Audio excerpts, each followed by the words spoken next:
trap set.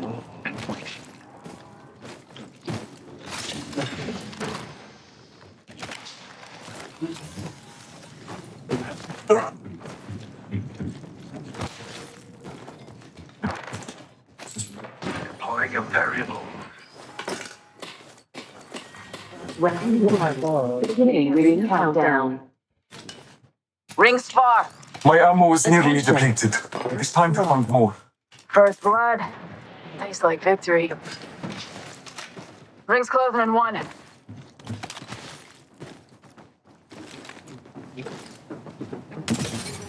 Phoenix, get here. That shield and health. Broken and 45 seconds. spotted. Pop in the chimney. Attention. Even harvesters are online. They're riding the worst every time.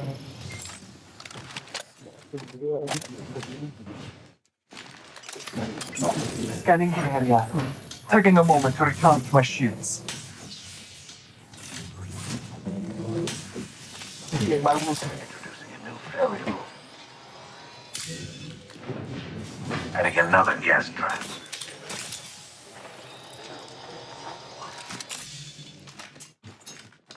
One new variable. Taking a moment to heal. Warning. All father, Rings moving. Hustle up. Spotted a subject.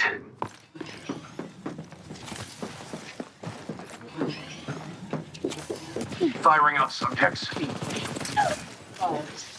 I downed an hostile. I've leveled up. I should choose an upgrade too, as persist. Hustle. Danger close. Taking fire. Blind the subject. Taking a moment to recharge my shields. Down to subject. Care package touching down. They usually carry red platforms. New kill leader. Call to the spot of him. I have shattered a subject's shield. Reloading. Reloading. Strong work. Finish the last of that enemy squad. I've chosen an upgrade. Taking a moment to recharge my shield. Marking our surroundings. Administering medical aid. Look to your map. Healing my wounds. Let us go this way.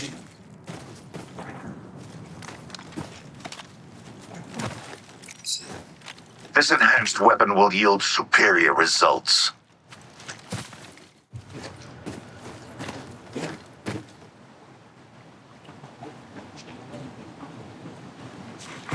Attention. There is a new kill leader. New kill leader. I must confess, that's what I look for.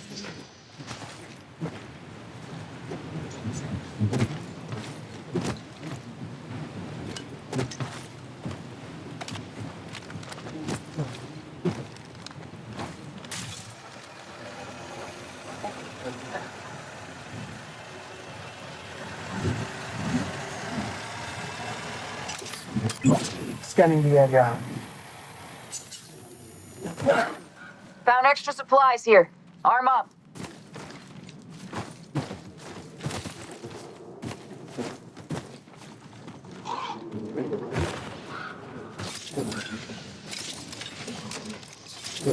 A lead to our enemy. Let us follow it. Have the squads remain.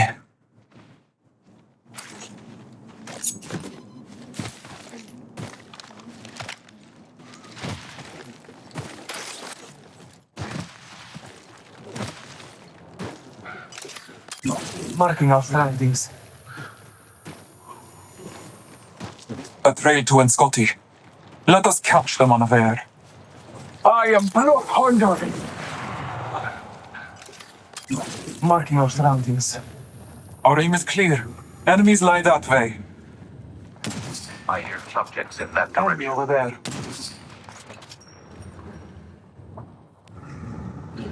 Watching. Saw someone out there. Stay focused.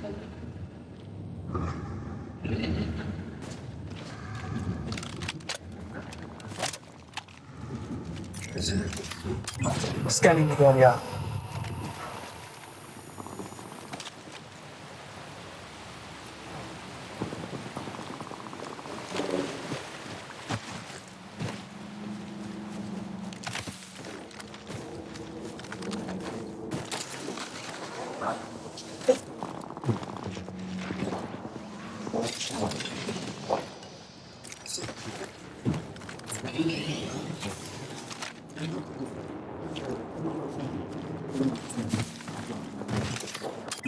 Marking our surroundings. Kill leader eliminated.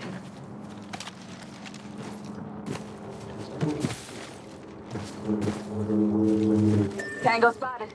Danger close. Throwing thermite grenade. Deploying a variable. Tango spotted. Danger close. Round 2. Beginning ring countdown. Scanning the area. Giving him the ship. Breathe it in. Getting shot at. Throwing arc star. Reloading. Throwing. Fire.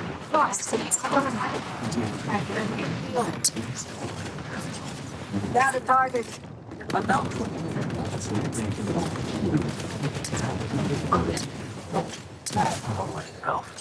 Down the hostile on Scotty. Scanning the area. One moment, I must use a Phoenix kit. Kill confirmed. Another notch on the belt. Corner firing at us. I'm taking that. Up in the chimney. I'll keep my mark. Fire effect. This way, let's go. On nature's strength. Hold tight. I got your back. A trail towards Scotty. Let us catch them unaware. I'm going to free medically. Marking our surroundings. Recharging shields. On the right. Stop fired at me.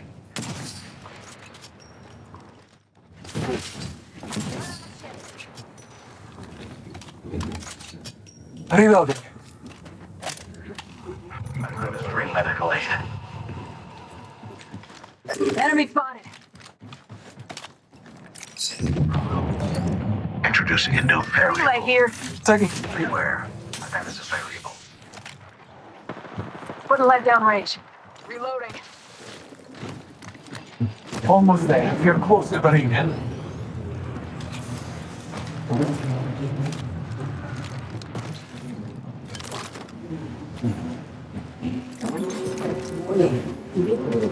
Progress. The ring is moving for the eye fighters.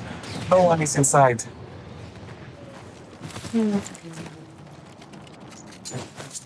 Arc star sent.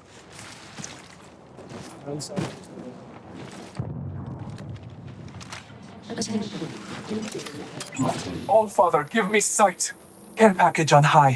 Favor from the gods.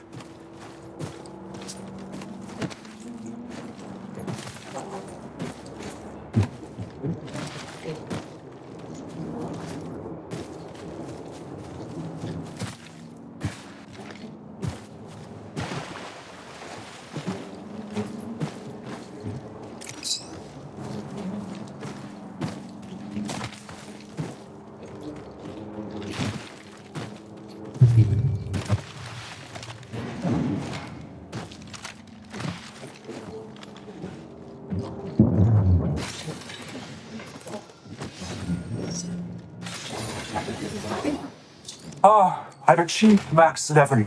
All Father be praised. Yes, this upgrade will do nicely. Much more surroundings.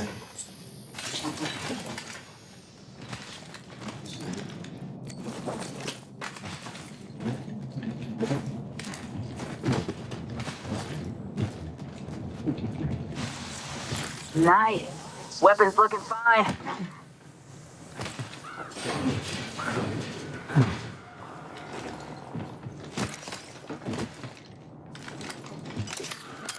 Marking our surroundings. Champion eliminated. Our champion has fallen. My vision has been enhanced. Now, we hunt. Round 3. Beginning ring countdown. Not all of us are inside the ring. Victory lies there. Attention. Delivering replicator. Lights up. Incoming replicator.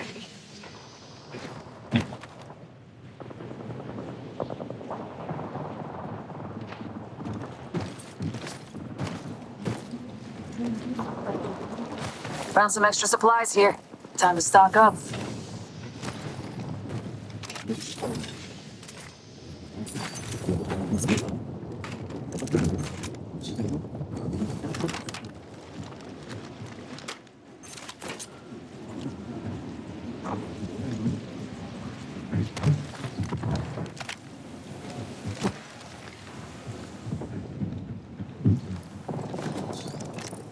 Weapon enhanced.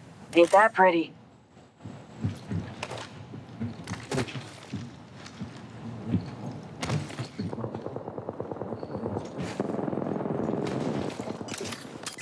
Marking our surroundings. Old Painless knocking at the door. Firing.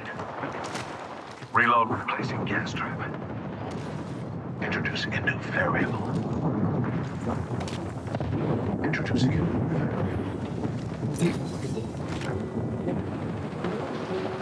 Cracked an enemy shield. We are inside the ring. Those care packages like Pop in the chimney. replacing gas trap. Marking our surroundings.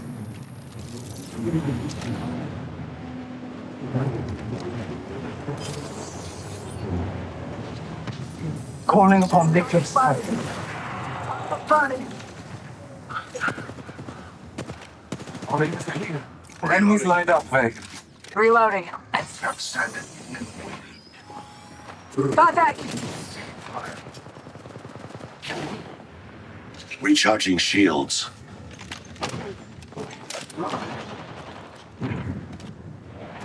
Reload.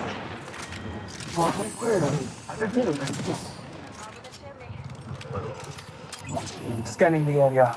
Healing my wound. Replicator being delivered. Eyes up. Incoming replicator.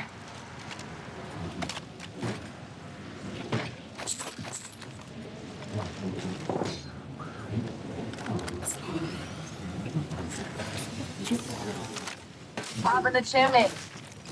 Spotted. Double timing. Marking our surroundings. Amp here. A useful addition to our tools.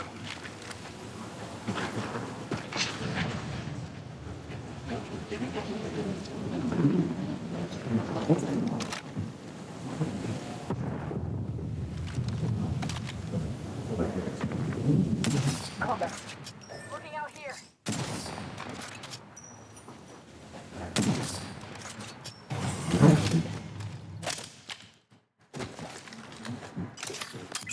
Bless me with sight.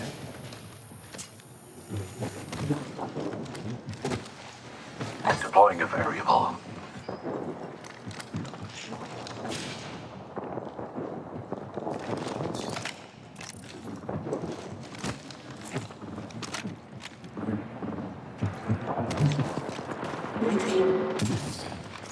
Closing.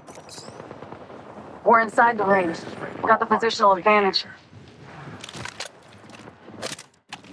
Deploying a variable. Another variable for the lab rats. Contact. Independent variable added. Reloading.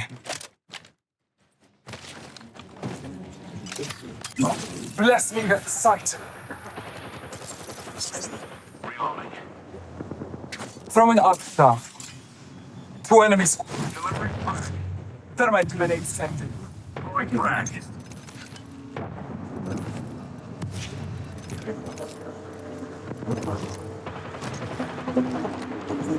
Reloading. Taking fire. Alright, just done yet. Turn the chimney. Don't me. Ring countdown. Spectacular. Moving. Top of the chimney. The ring is They're trying to corner us. Good luck till the restart. fucking outside. Right down range. Throwing Arcstar. You'll be all right. I gotcha. Cracked it. Sorry. That entire time.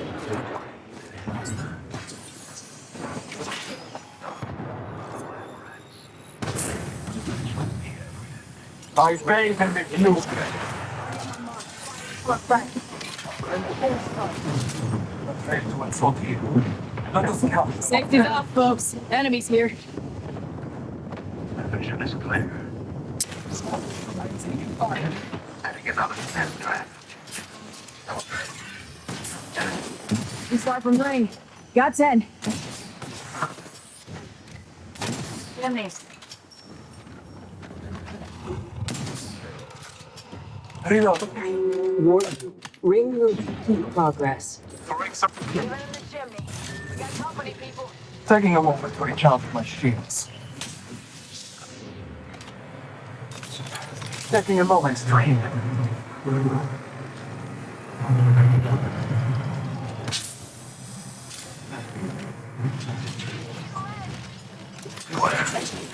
Very sharp.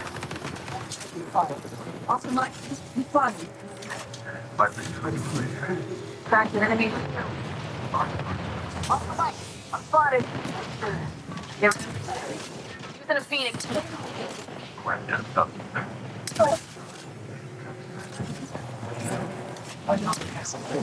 Subject. I have 7 subjects. Down to subject. Marvin's Everything's been variable. off the mic. Say fire. Finding down. No, the big charge. Anonymous 2000522 says, GG. Itzmavin says, GG. At King Crown Shots says, GG. Are the Apex champions. I win! I always win those, bro.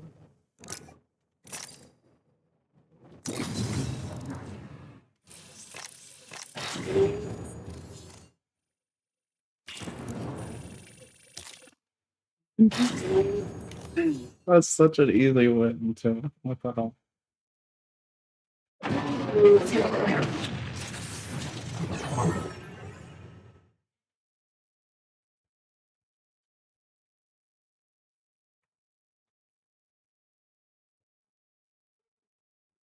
In the moment way to test the quality of your weed. And let me explain that. So, for example, if I go to, let's say, a guy who's going to sell me some Zanes, or I go to a blow club, there are reagent test kits that you can buy to test those drugs and make sure you're not getting laced with something bad. Make sure your product is of reasonable quality, right? Make sure that it's at least pure. You can't do that with weed. So, for example, if you have like some really bad food, let's say it's got like low terps, low THC, there's no way to test for that. There's no marquee or reagent test kit you can pull out to test for it. Let's say hypothetically, for example, instead of weed, you get sold like some Delta 8, or you get, instead of like your standard weed, your plug scans you with some Delta 8, or he scans you with some synthetic weed, even worse, some Shade 2, some Scooby Snack, and he tells you it's shake. Well, there's not a test kit that you have that can deal with that. So you kind of just have to be a guinea pig for bad weed. With other drugs like blow, for example, you can get a bag of blow, you can test it. If there's fent in there, you can test and find that out and then never have to try it. With weed, you got to base that shit, motherfucker. You better spark that blunt. We're about to find out if this shit is trash, which has resulted in many, many smoke sessions for me that ended in headaches and painful lungs. Okay, many a time. And, most other drugs, most commonly consumed drugs, I'll say, you can name a million research chemicals this doesn't apply to, but most commonly consumed drugs under the sun, there's some form of kind of spot testing for it. There's some form of instant testing. I couldn't leave so many treasures to determine behind. somewhat the quality or the purity of that. Weed doesn't have it. Weed doesn't have it. You gotta smoke that shit. And nowadays, the bad weed looks pretty. Now, I mean, back when I was younger, you could still like, okay, well, this looks like booze, so I know I shouldn't smoke it. Well, nowadays, the shit that smokes like trash is purple and fucking sparkly, and the shit that smokes beautifully is leafy and looks like the old shit that we would avoid. I don't know what's going on now, dude. This weed just keeps mutating, all right? But you got to face it either way. You got to test it every time, which has led to some very bad sessions. Now, the final consequence that I've faced smoking weed, and this is the one that is probably the most prevalent to this day for me, is the expense, the cost of it. I mean, this shit keeps getting more expensive, guys. Only gas $50 if you don't know, but this shit otherwise keeps getting more expensive, ladies and gentlemen. I mean, it feels like when I was younger, it used to be like, okay, you can go get a $25 eighth, and it was pretty decent. The $25 eighth now is absolute unblock. The dispensaries did the polar opposite of what all us hopeful young smokers thought they were going to do. They ran off all the prices and put all my homies out of business, except for the big trappers, who are now just price matching the dispos, okay? Instead of the traditional market staying where it was before or even getting cheaper to compete, they've actually just price matched the dispo. So now, for some reason, my plug wants $300 a zip to $400 a zip, just like my goddamn dispensary does. I don't like that. I don't want that. And, other drugs, it's like, for example, let's take Xanax. If you take a fistful of Xans, you eat like 5 of them, you eat 10, you're just going to pass out. So there's a cap on how much you can consume. For me, the more, when I was younger especially, I have definitely learned to tame this, but when I was younger, I shit you not, the more money I had, the more weed I was smoking. There's no cap. I could easily fit another blunt or a dab into my schedule and no problem.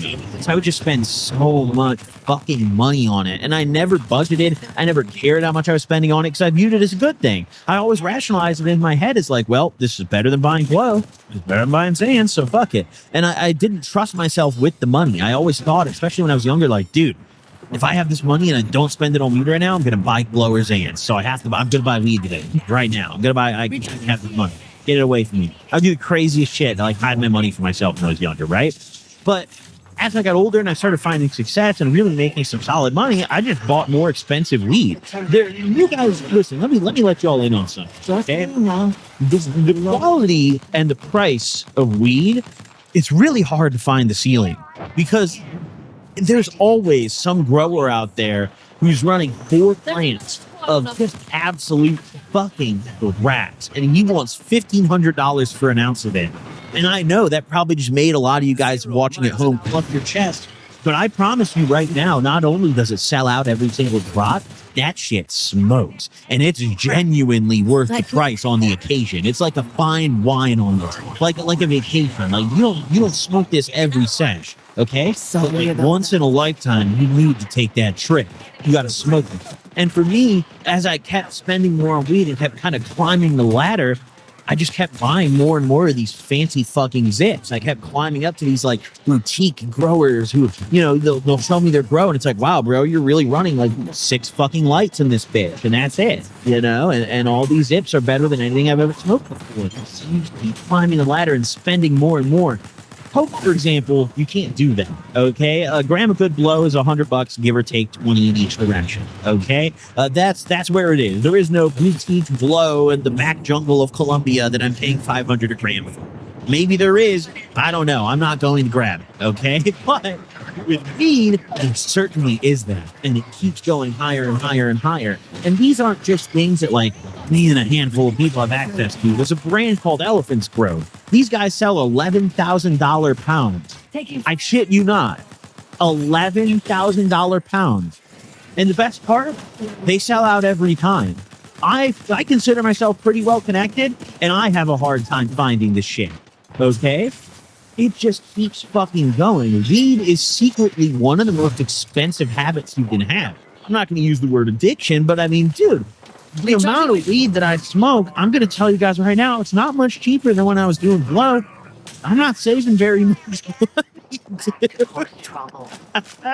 And the thing with weed, too, especially with concentrates, like hash, Dude, you could throw that shit in your fridge and it lasts a long time. So I stockpile more than ever before. I used to really hoard my drugs. No, dude, my weed stash puts most of y'all's plugs to shame. Not even trying to flex. It's bad over here, dude. And it's, this shit's expensive. All I'm going to say, dude, my plug really enjoys my company, all right? Hey, ladies and gentlemen, there's my consequences of smoking weed. Now, I want to reiterate, these are my personal consequences. Maybe you don't agree with all these. Maybe you've never faced any of these. Let me know your thoughts in the comments below either way. Drop a like if you enjoyed. Thank y'all for watching. I'll catch y'all in the next. Deuces. Frag up. Taking damage. Grenade out. Cracked an enemy shield. The collective insert failed. Reloading. My beautiful void nexus is no home. Jump drive in position. Fire. Reloading. Recharging my shields. The collective Replicator there. Something still inside.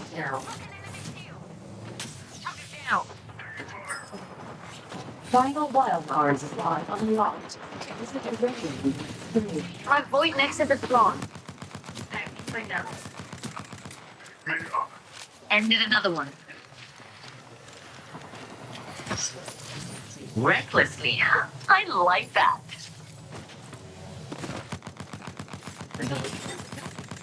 Cracked an enemy shield.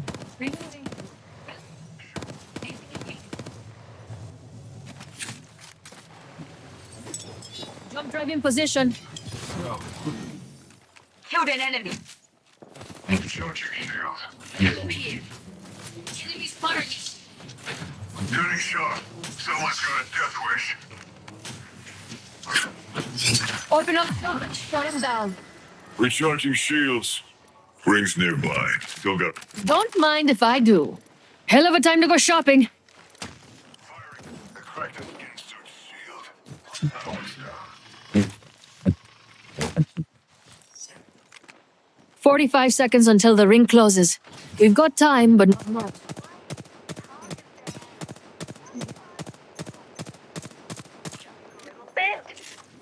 Touching fire. That knot is here to play. I've been downed. Everyone else is down. Being alone is no fun. Killing will eliminate. Getting shot. Someone's got a death wish.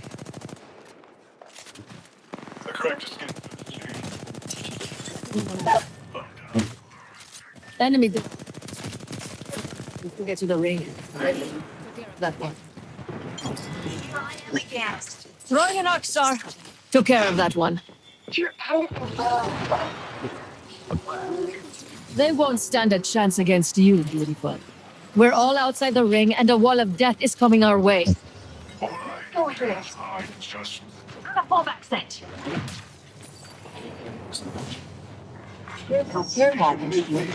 death is never really the end. Ooh, care package on the way. I like the style. Jump drive set. Enemy here. Open for target practice. You can't escape. Wanna back in for another? Shooting. Reloading. Reloading. Reloading.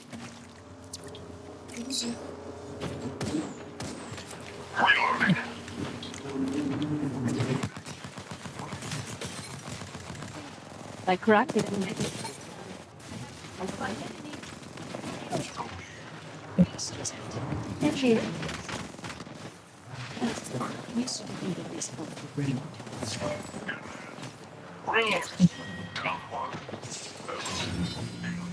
Jump drive in position. Over there. Got them all. Recharging my shields.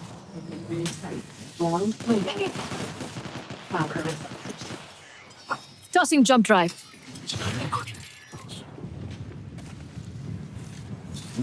Let's go here. Fallback plan. Look out! Enemy here. Replicator there. Something still inside. Let's crawl over there.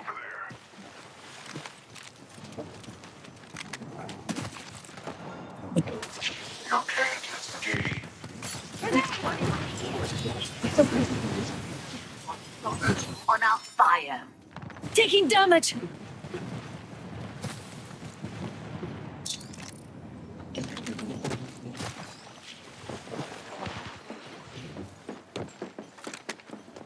Move over here. Readying a fallback. Reloading.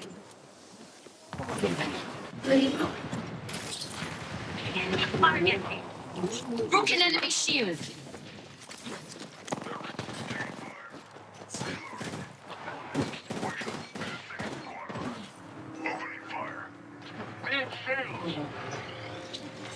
Care package being Repeating the deal. Recharging shield. Reloading.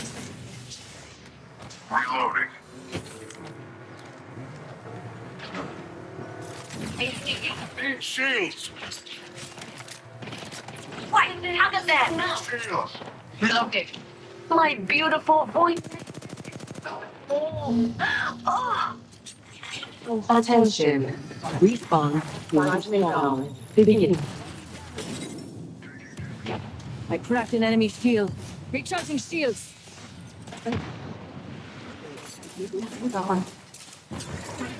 Burn my nose. 10 seconds until the ring closes. Grab what you need and let's go.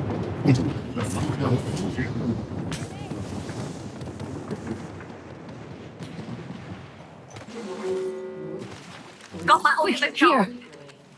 Always ready with the fallback. Lastly, Layla, take a breath and blow everyone. Only Reloading.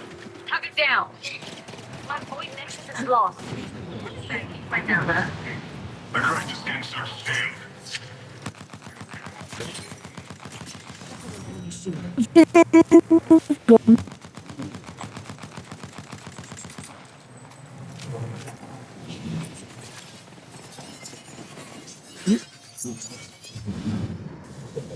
You are the Apex champions.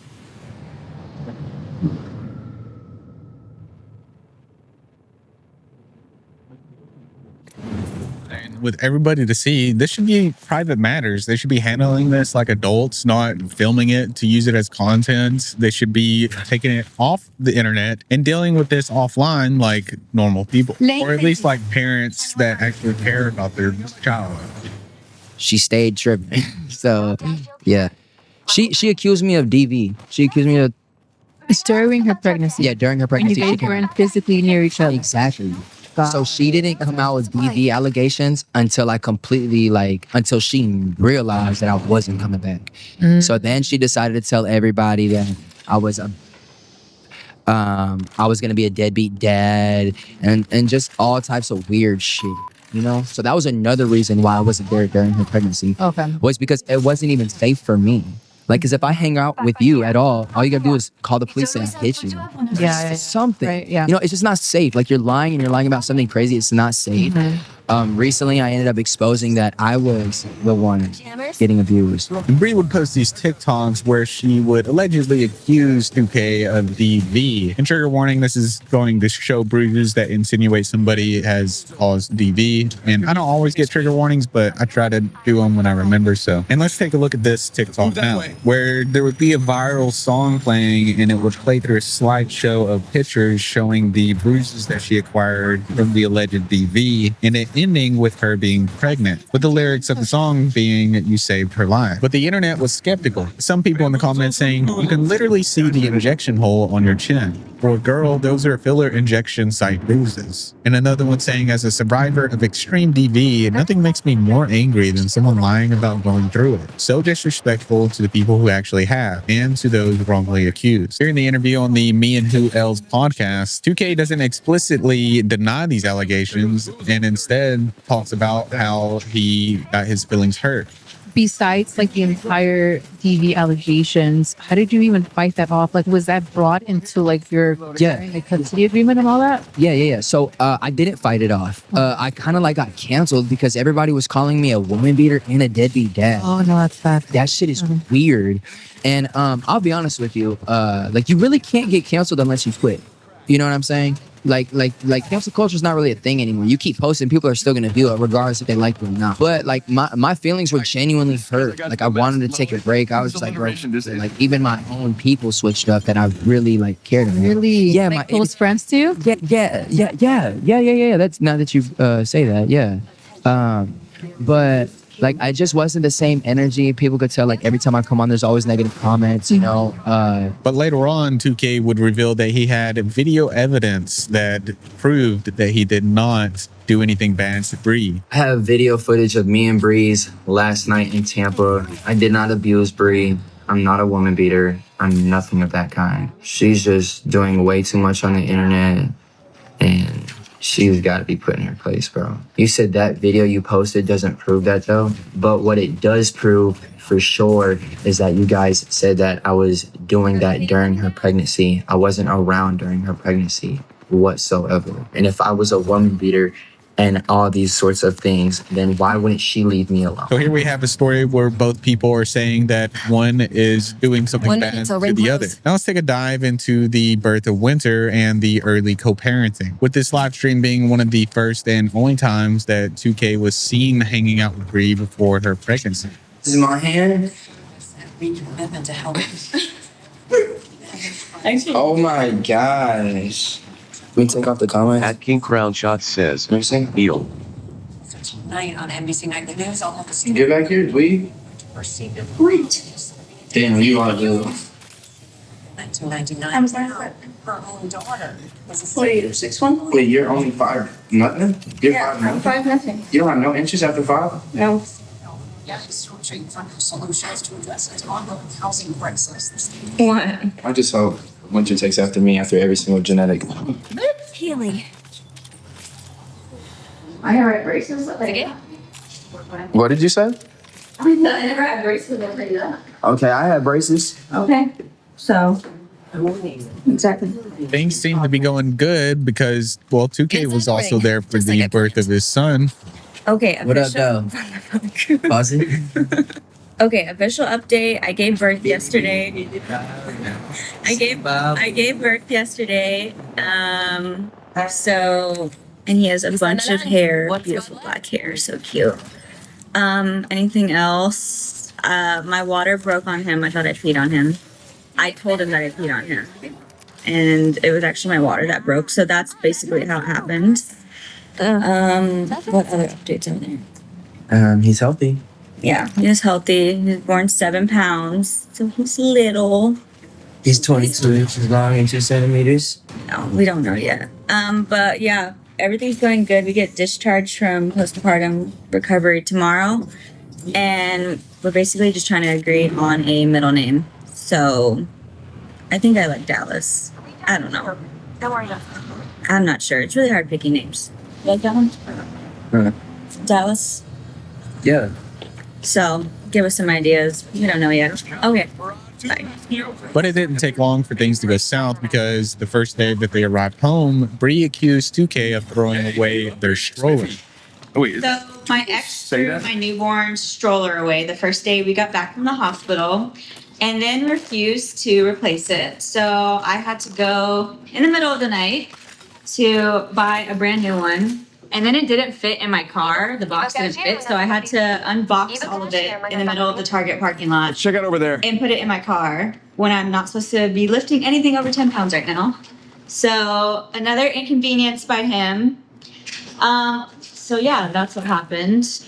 Also, I found out because when I took him for his very first This way. doctor's appointment, which he did not show up for or even ask about, I opened my trunk so that I could put him in a stroller to take him to his appointment, and it wasn't there.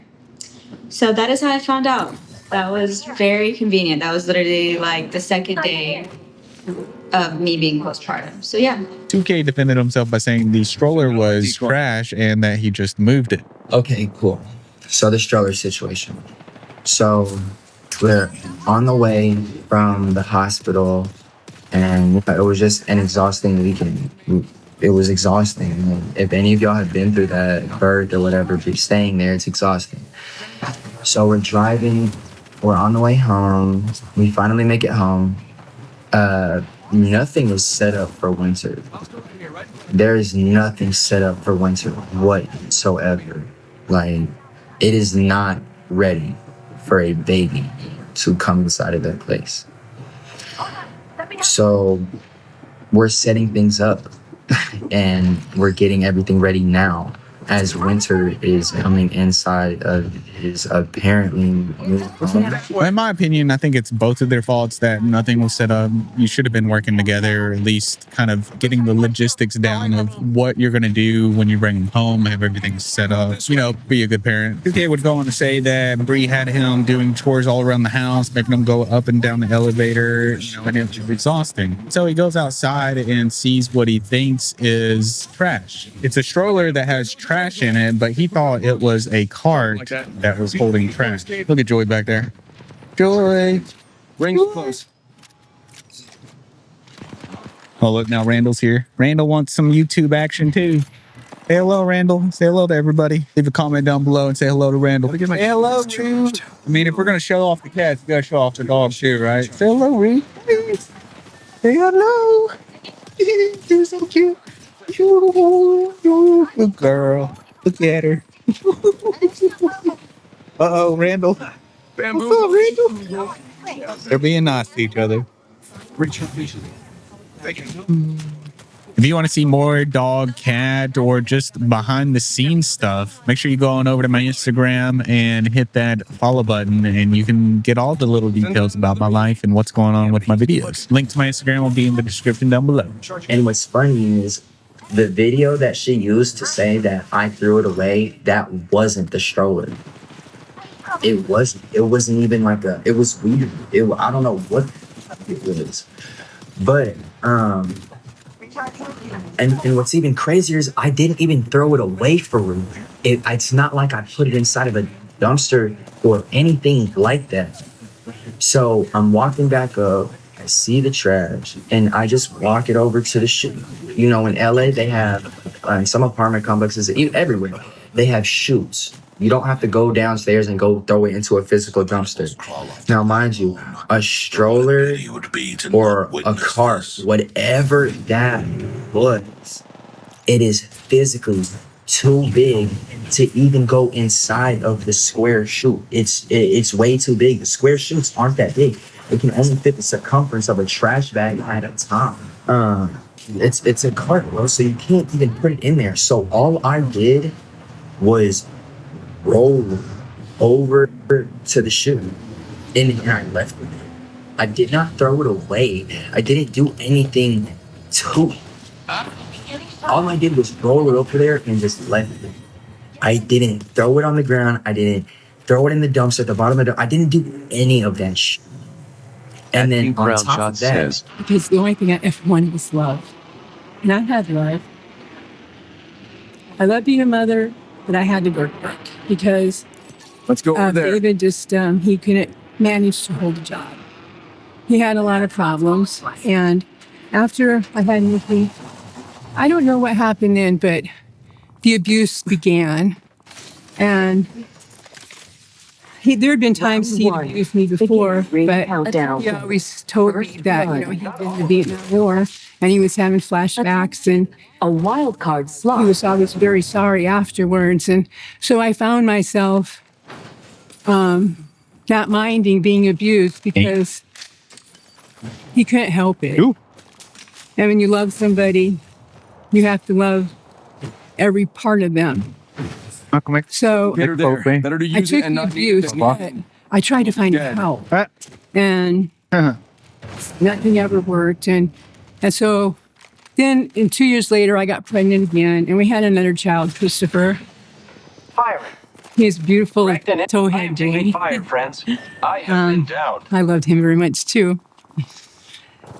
And I went on as a mother and a battered wife. And that's how I lived life for the next, until I was 30 years old. During those years, he was in and out of treatment. He was in prison twice. And he was diagnosed with antisocial personality disorder. And at that time, I didn't know that meant psychopath. And so now I was triangulated between two psychopaths, my mom and my husband. And that was not a very good place to be. And I just had problems coping with everything that was going on and trying to be a good mother. That I started cutting when I was a child, but it got more severe as I got older, and it became just automatic. So when I was beat, I was able to handle it because then I abused myself, and somehow that made it all right for me. And I never realized how twisted my thinking had become. Okay. Now, at this time, I was out in the world and I was working. And after I had Christopher, see, I only went to school in sixth grade because my mom needed a drinking partner, and that's who I was with her. We stayed up late at night. We did whites. We drank.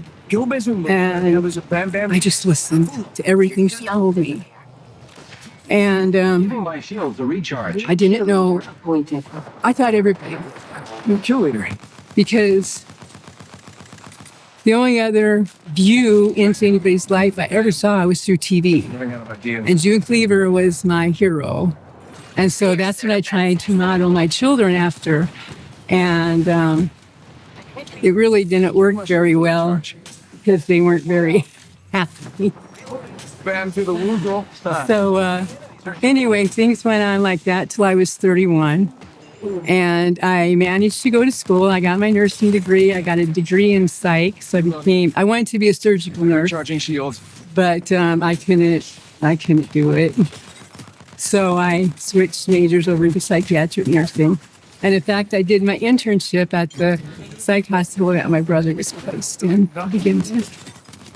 And I love that. And I did very well. And I also worked restaurant jobs because I had 2 jobs usually. And I did very well in the world. People liked me. And of course, I never told them what my life was like at home.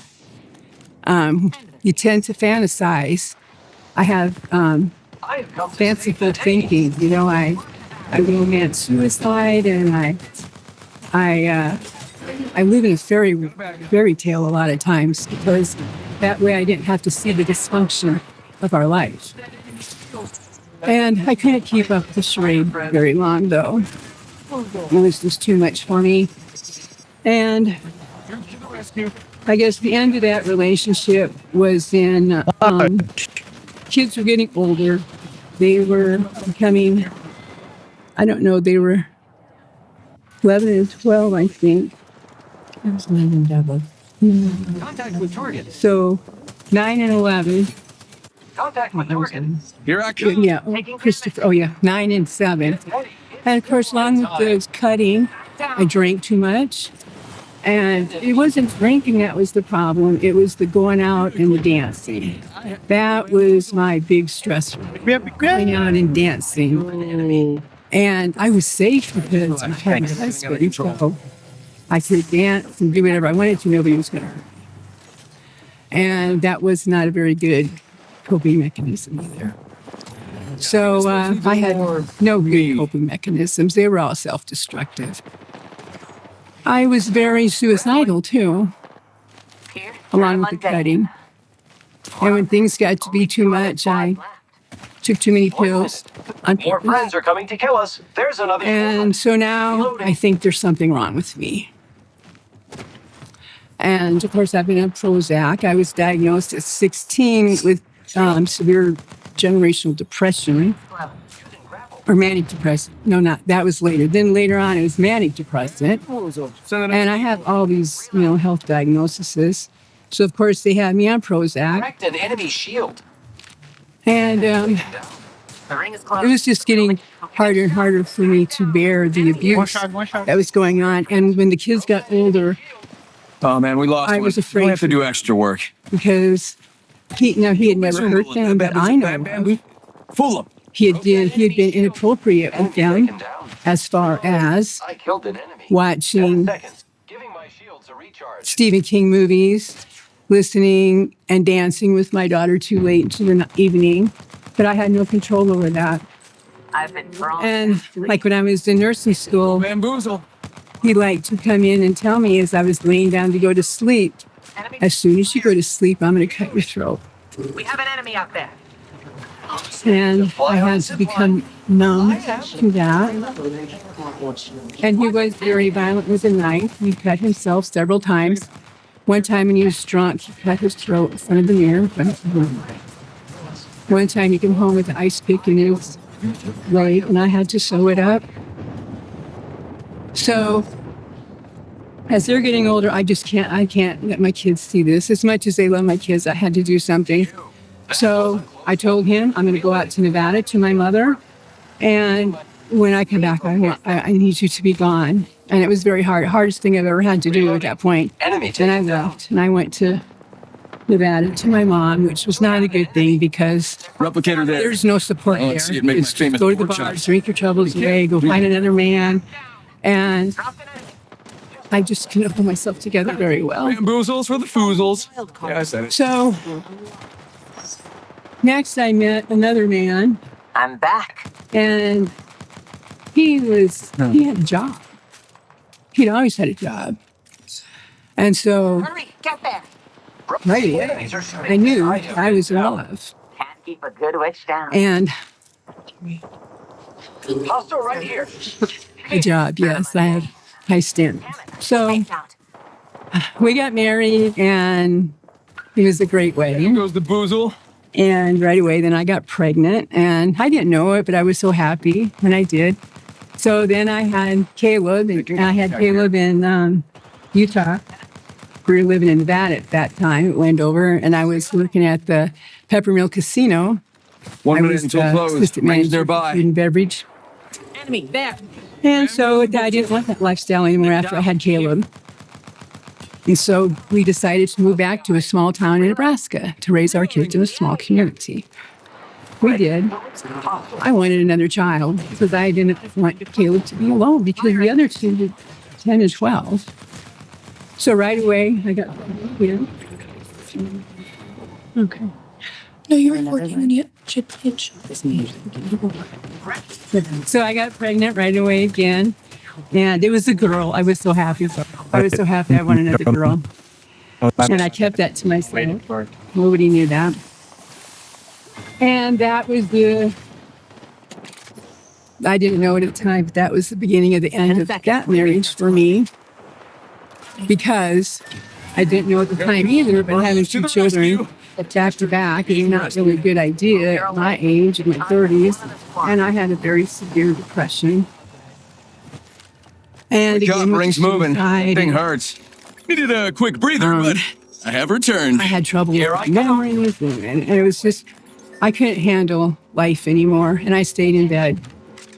And I'm not really sure how it came about, because I don't remember. Bet that care package has some But I sweet beer ended for up us. going to a hospital and having ECT treatments for my depression.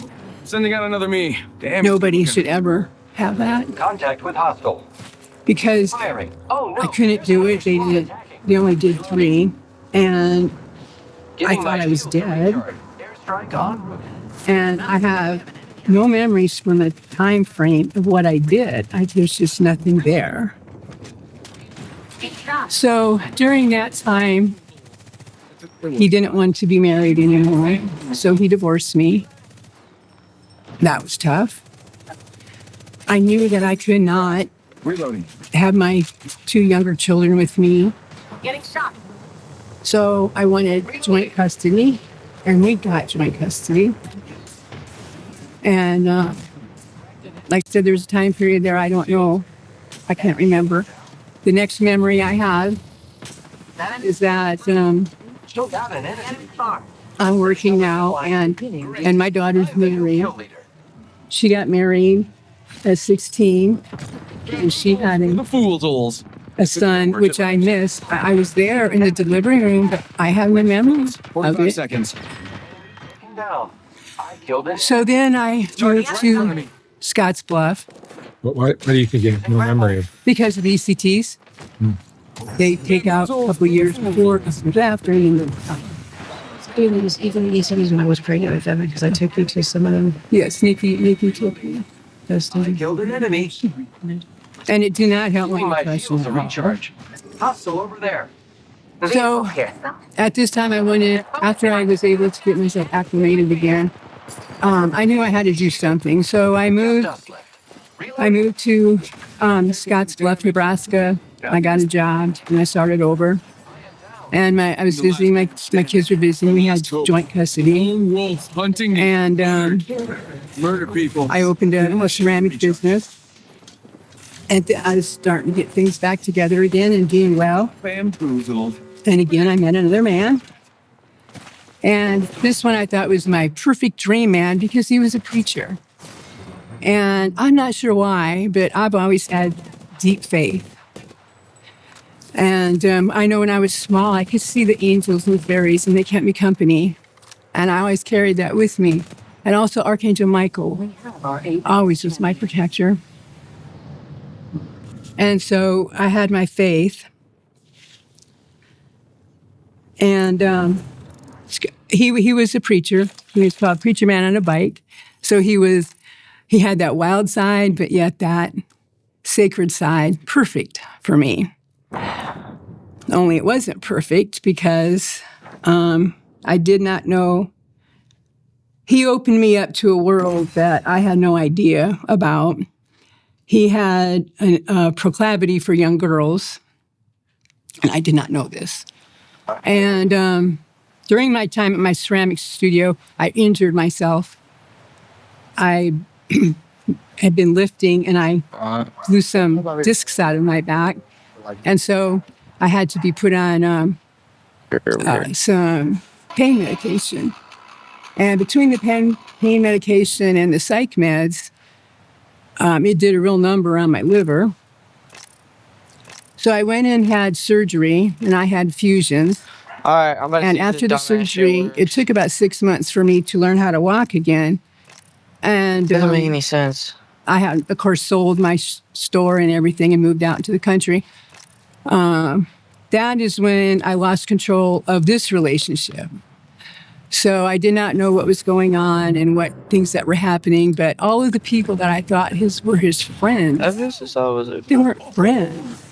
They were all drug addicts. And he was involved in the underworld that I knew nothing about.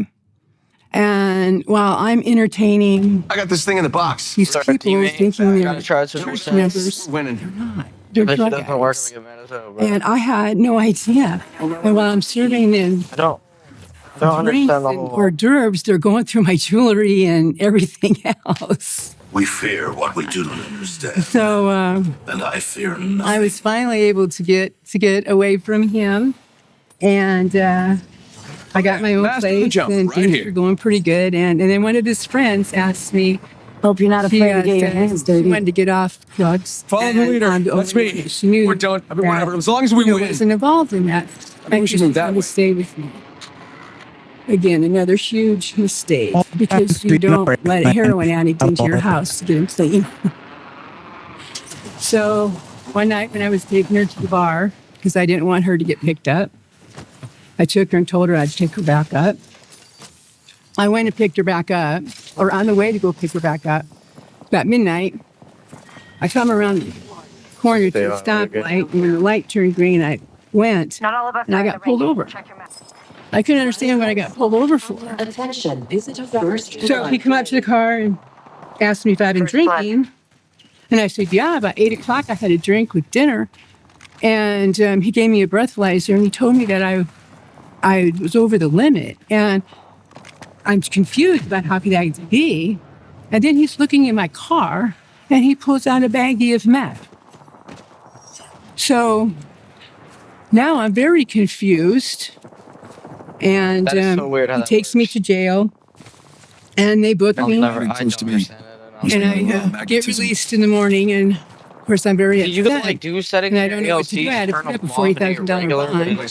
So right away I went and got an attorney, gave him $5,000, Like if you die, And he told me that if you die, there's really nothing you can do because the Ancient bastards would tolerance me, and I would be going to prison for 4 years. So at that point in time, I really was losing it. I knew I couldn't go to prison. I'm not prison material. And so I did anything I needed to do, and that was run. So I couldn't bring my kids into this. I had nobody to ask for help. I knew I was in over my head, but I had nobody to ask for help. And so I went to Wyoming to think about what could I do. And then when I called back to talk to my attorney to tell him I couldn't decide, he told me, well, it doesn't matter. It's too late. They've already put a warrant out for me. So now I had to go Target's right in front of me. on the run for a while until I could try to straighten my life out. And if you've ever been a person who's not street smart and you're hiding, it's not going to end up good for you, because I got wrapped up in the mafia. I got wrapped up in corruption. Just so bad. And I was in way over my head. And when you see the underbelly of Check it out. Care package coming in. humanity, the rules are all different. The rules are all different. The police don't abide by the same rules. Nobody does. And I didn't know where to go when the police are the ones that are abusing me and using me. Where do I go for safety? But it was better than being with the mafia, because they had taken me. They gave me safety. They took me to their house and gave me shelter and built me back up. But they only wanted me to go to Arizona with them and to find other girls like me that needed help, so they could bring me back to Nebraska even need to reload and help them like they helped me. I don't know what happened in Arizona, but I suddenly snapped what was happening. And I knew I had to get away from this. I knew what was I happening. really need to not get shot. So Shots fired. the only thing I knew to do was go back to Nebraska and turn myself in. Whoa, I'm not dead. So I went back to Nebraska, and I never could understand why they knew me. Everybody was always one step ahead of me. Everybody was. And I was trying to get away from them in Colorado from the mafia. They knew everything I was doing. I couldn't get to my car, somebody'd be there. I'd drive to the gas station, somebody'd be there and direct me back home. I'm back. You missed me? And of course you. so I went and I turned myself in. Of course, they picked me up. I was able to turn myself in. And that's when I found out the truth, that I'd been in a corrupt town and that I was on the wrong side. The last man. Everybody who I thought were my friends were not my friends. They were CIs taken from a prison in Wyoming and brought over Oh man, we lost. to this town. I stayed in jail. And again, I cracked underneath the pressure because I'm down. There's one right here. I knew I couldn't do jail. I didn't know how to survive. And so I cut my wrists. And you don't do that. So they took me to solitary confinement. I'm behind the door and they pushed me through it, bro. And they kept me in solitary confinement. I don't remember the times, and I don't know. I remember at one point in time, I'd been in there a long time, and no clothes, no glasses, no nothing. And I was begging them, please let me out of here. And one day the sergeant and the city commissioner and one of the officers come up over my cell. And I came out of the cell falling out. I was naked. And I remember hanging on to the city commissioner's feet and begging him, please let me out of here. My children need me. I didn't do this. And he looked at the sergeant and he said, she's not Dead, ready. Logan? He kicks me back. Yeah.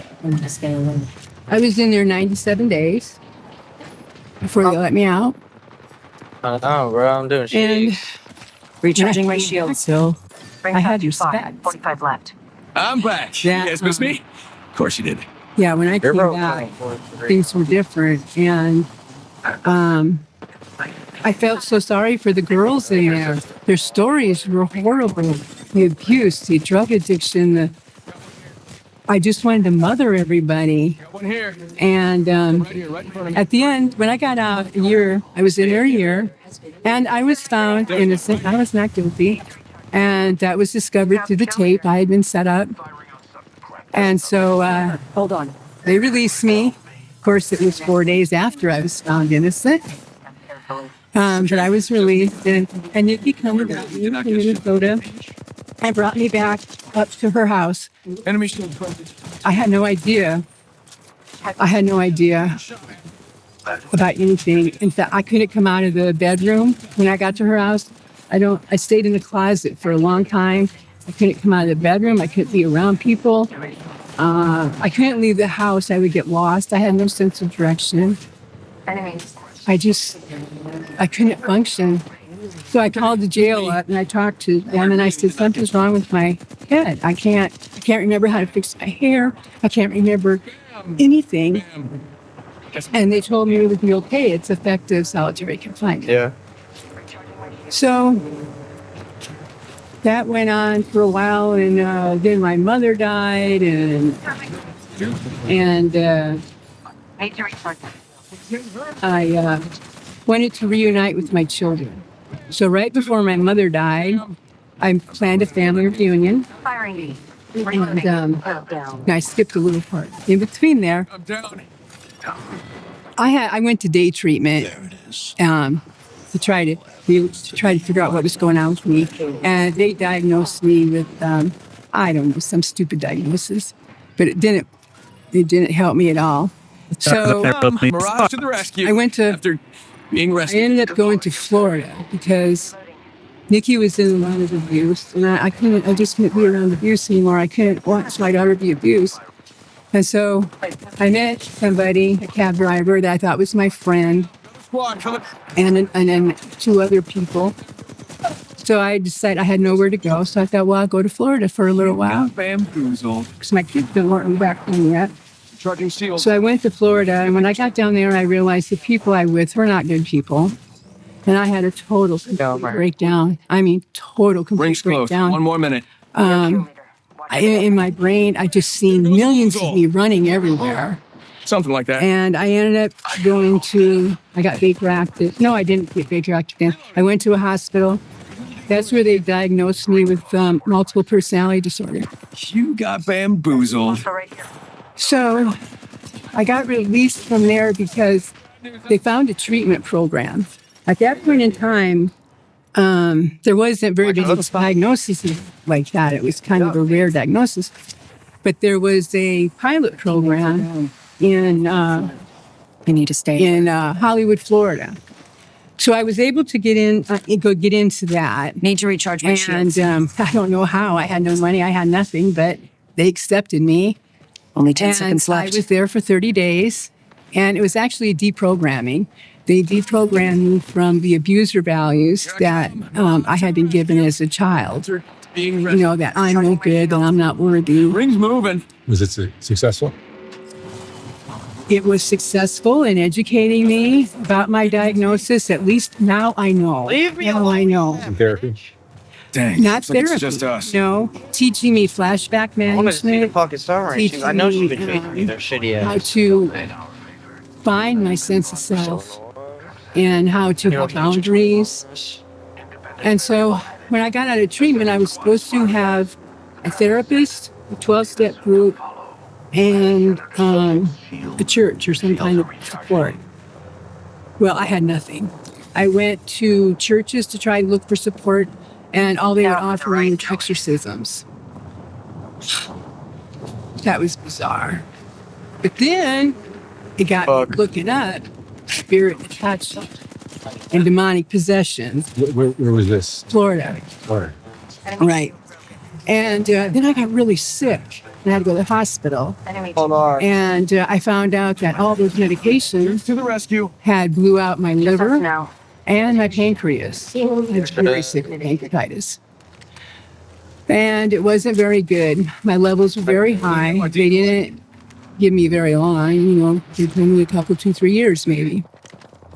So I went home to tell my family. And that's when my mother died. And I told my children, and Someone's got to take out the new kill leader. it just did that. I mean, to me, it just seemed it didn't matter.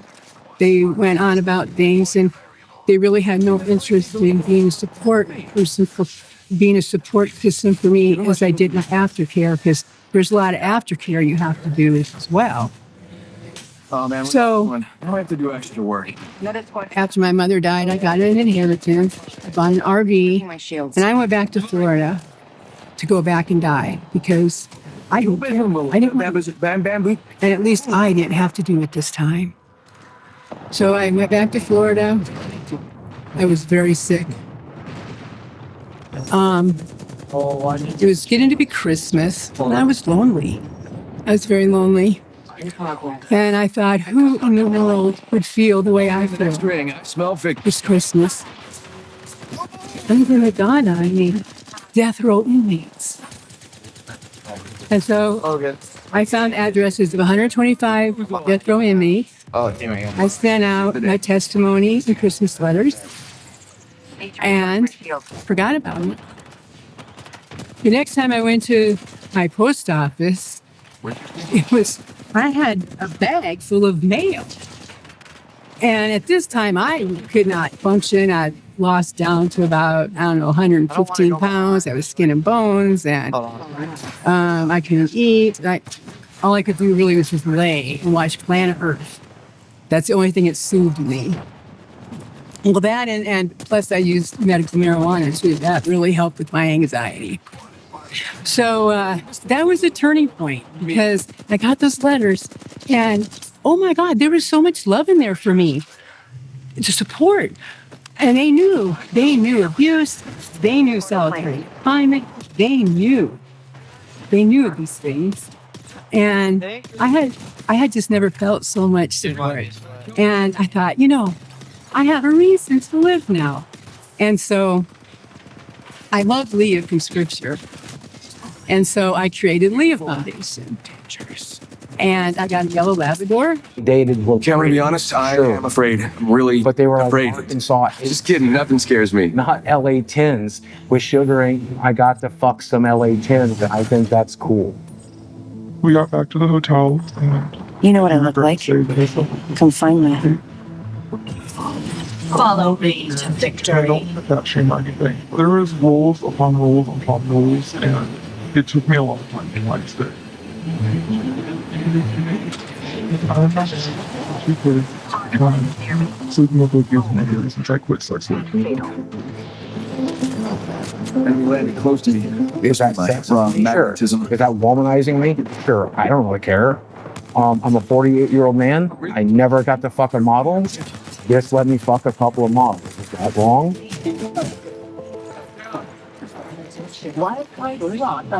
Here we have some of the women in this area that are local and ready to go out. They'll go to dinner with you, they'll go to a show with you, and maybe they'll come back to your place.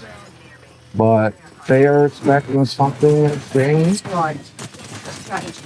But then it's window shopping, right? Like any other meat market like Tinder, you kind of scroll down the list of photos until you find someone that looks interesting to you. I think this is it.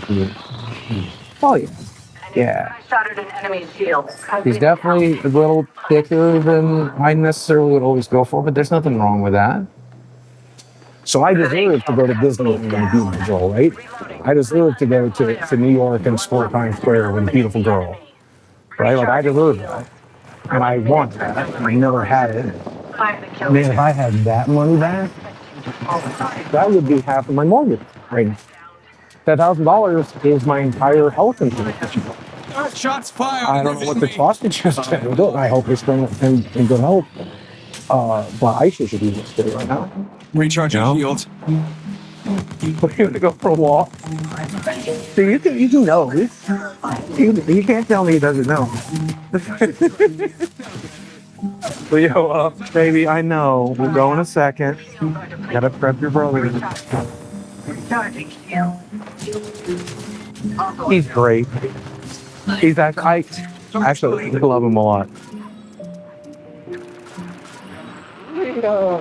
Taking fire. I know I'm recharging. What would like to have I'm back. Did you miss me? You did miss me, right? So selling off these things kind of sucks. Because I've been playing Magic for 30 years, so some of the cards in this box Outside the ring. back in 1994, I opened them in like 96, and I've held on to them ever since. And that's like they're a piece of my childhood, they're a piece of my history. I thought I was going to get buried with this stuff. This is my stuff. This is me. This is part of me. And I made some money off of YouTube last month, but I did not make enough. Without a sponsor or something like that, I'm not making enough. So we're going to go to the game shop. But this is going to keep me from going out on the streets, right? Like, it's going to keep me in a house. So I think it's bittersweet. I think do it a wish out. Reloading. I'm selling magic cards on Whatnot. I'm selling collectibles on eBay. I'm selling arcade machines locally. I'll sell it all. I'm selling enough to help with mortgage, but I'm also selling enough to be able to play Magic tonight. Because I don't want people wondering why I'm not there. I don't want people like knowing I'm broke. Like, that's embarrassing. I can't afford $30 to play Magic. So I'm spending those lots of money like that.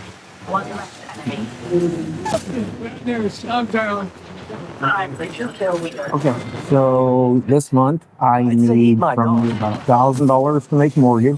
So I need to pick out like $1,000 and stuff like this. A couple of trades in there. There's a city of traders in there. Well, I can do 200 apiece on this. Rescue. After being rescued, thanks for that. Oh man, we lost one. Dude, I thought we were looking more like 400, 450 on this thing. 175 is what it's down to. Oh yeah.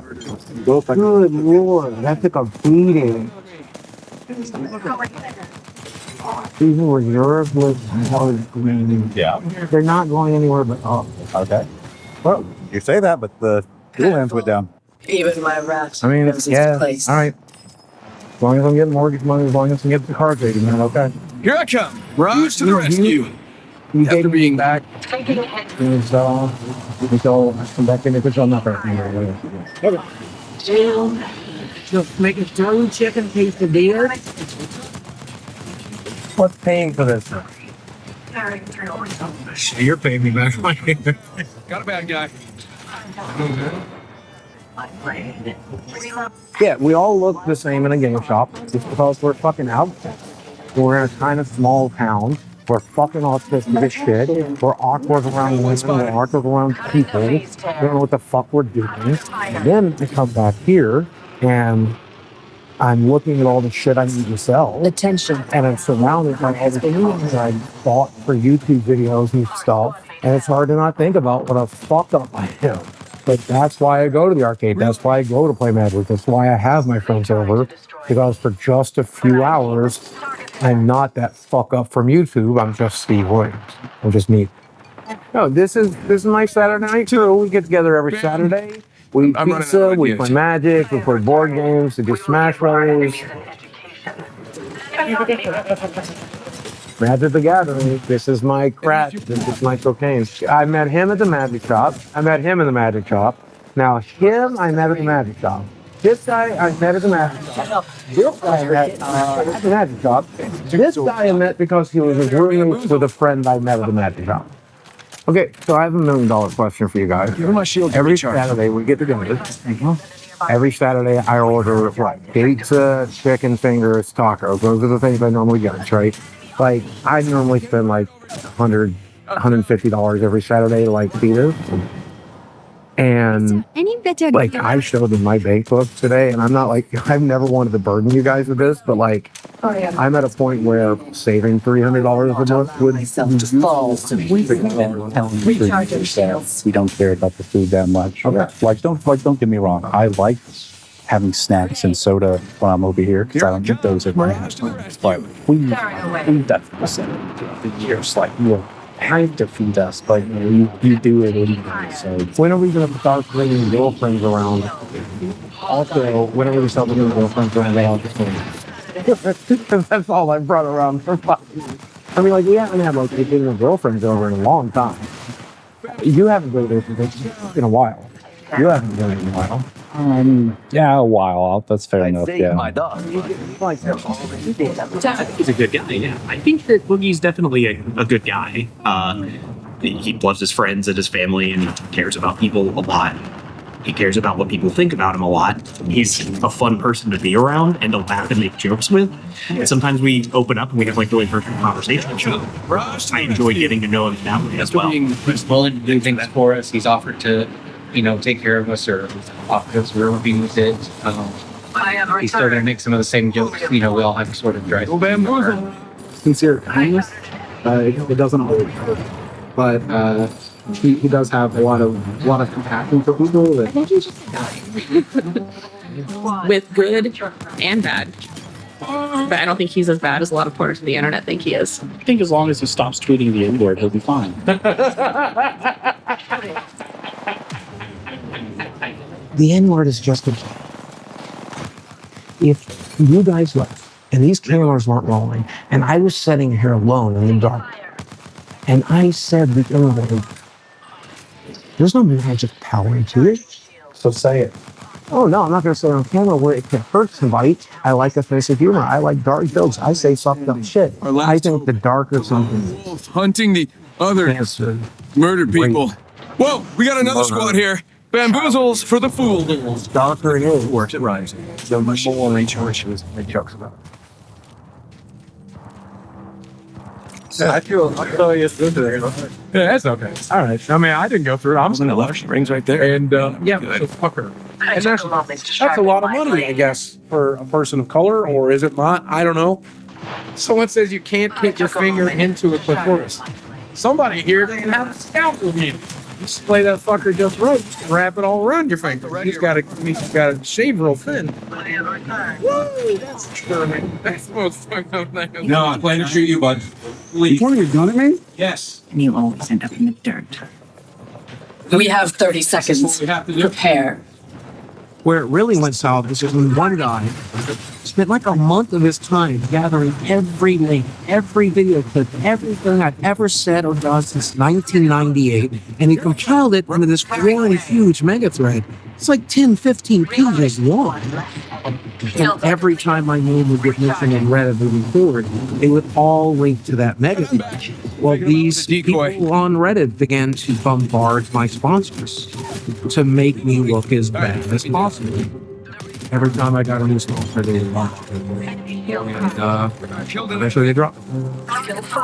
On with a superior fighter. I'm under fire.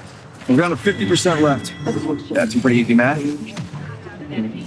One less enemy. Are you ready? Are you ready to step back to 1988? You ready to go back to my childhood? Because that's what's behind the star. Do you want to know what this represents to me? Replicator there. Everything that was good about my childhood. And when I walk back in here, it's like going back in time, except things aren't completely shitty. So this is the classic. I mean, I even have a Pac-Man tattoo. This is the game I most identify with because it's about a little round guy running through a maze, trying to figure shit out, eating everything in sight, and getting chased by ghosts. I'm basically Pac-Man. No, it's simple fun. And, I mean, look at the guy. He looks like me. Oh, I might have sprained it or scratched it or something. I was walking to the bathroom in there, and there was a loud snap sound, and things kind of shifted in one direction. And now my foot is swelling into my shoe, and it hurts really badly. Give him my shield in charge. The fun part about being old and fat, you never know. You don't know if you'll wake up tomorrow. You don't know if today is that stroke or heart attack you've been waiting on, or if it's going to be a healthy day and feel real good for change. We have 30 seconds. Prepare. We routed that squad. Hardly a challenge. Tearing through reality. I don't know. I stand alone. Do I think I'll make 50? Yeah, probably. That's only 2 years away. Do I think I'll make 60? Which is 12 years away? After being rescued. Probably not. Here's everything. Okay, long we left. Now where really did I get shot? Dang it. I'm back. Did you miss me? You did. Miss me, right? Sleep swelling due to blockages of lymphatic flow, seborrheic eczema, chronic fatigue, protein in urine. That's from kidney disease, folks. That is everything keeping me alive. We have losartan, tramadol, ibuprofen, sertraline. I deal with that. I deal with nightmares. I'm always tired. I don't know the last time I was sending out my decoy. Otherwise, when I'm supposed to be sleeping, I'm actually routing in my whole High blood pressure, history of recharge, intestinal malabsorption, vitamin D sufficiency. Because like most gamers, I hate the sun. Morbid obesity, major depressive disorder, major anxiety disorder, history of diabetes mellitus, blood pooling in veins, varicose veins of the legs with complications, degeneration of lumbar or lumbosacral intervertebral disc. That means my back don't work so good. History of basal cell carcinoma, that's cancer. And of course, I can't breathe so good, so asthma and allergies as well. So it's a waiting game now, and it's just about making the best of it. Just enjoy what you got when you got it. Sometimes that's a chicken for the win.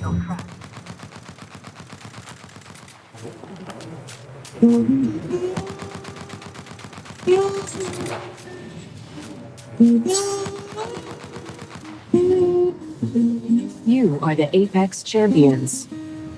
I wanted to make like a documentary that was generally entertaining. You realize, wait a second, everything he says is depressing.